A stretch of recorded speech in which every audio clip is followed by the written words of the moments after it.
Perkenalkan, nama saya Maya Girot dengan NIM 18704061, Prodi Ilmu Kesehatan Masyarakat, Fakultas Ilmu Keolahragaan, Universitas Negeri Manado. Saat ini saya akan memaparkan materi untuk memenuhi tugas dengan mata kuliah epidemiologi kanker.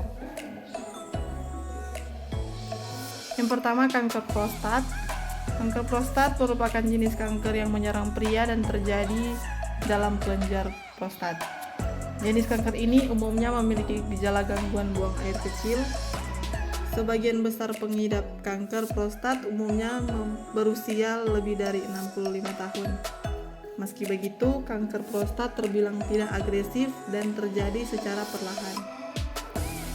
Data epidemiologi menunjukkan bahwa kanker prostat adalah kanker non-kulit terbanyak pada pria. Berdasarkan data Departemen Kesehatan 2013,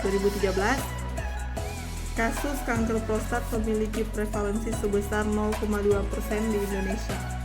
Prevalensi tertinggi ditemukan di Provinsi Sulawesi Utara dan Selatan, Yogyakarta, serta Bali. Selanjutnya, kanker nosofaring. Kanker nosofaring adalah jenis kanker yang berkembang di bagian kepala dan leher, tepatnya di bagian nosofaring. Nosofaring merupakan bagian atas tenggorokan yang terhubung dengan bagian belakang hidung. Karsinoma nosofaring merupakan tumor yang cukup sering ditemukan di Indonesia. Karsinoma nosofaring dilaporkan sebagai tumor terbanyak keempat setelah kanker serviks, kanker payudara, dan kanker kulit. Insiden di Indonesia diperkirakan sebesar 6,2 per 100.000 penduduk dan terdapat sekitar 12.000 kasus baru setiap tahunnya. Insiden ini jauh lebih tinggi dibandingkan area lain di dunia. Namun penyebabnya belum diketahui. Studi lebih lanjut dibutuhkan untuk menentukan faktor apa yang mempengaruhi tingginya insiden karsinoma nosofaring di Indonesia. Selanjutnya, limfoma. Kanker kelenjar getah bening atau limfoma adalah kanker darah yang dapat mengakibatkan pembengkakan kelenjar getah bening. Limfoma berawal ketika sel kanker menyerang salah satu sel darah putih yang berfungsi melawan infeksi.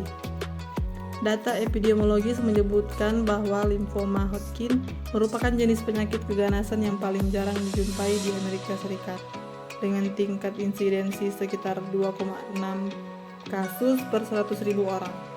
Secara umum, limfoma lebih sering dijumpai pada laki-laki dan perempuan, dengan persentase 85%. Insidensi limfoma bervariasi berdasarkan usia. Kasus tertinggi dijumpai pada kelompok usia 15-30 tahun dan usia di atas 50 tahun. Selanjutnya, kanker hati. Kanker hati adalah kanker yang bermula dari organ hati dan bisa menyebar ke organ lain.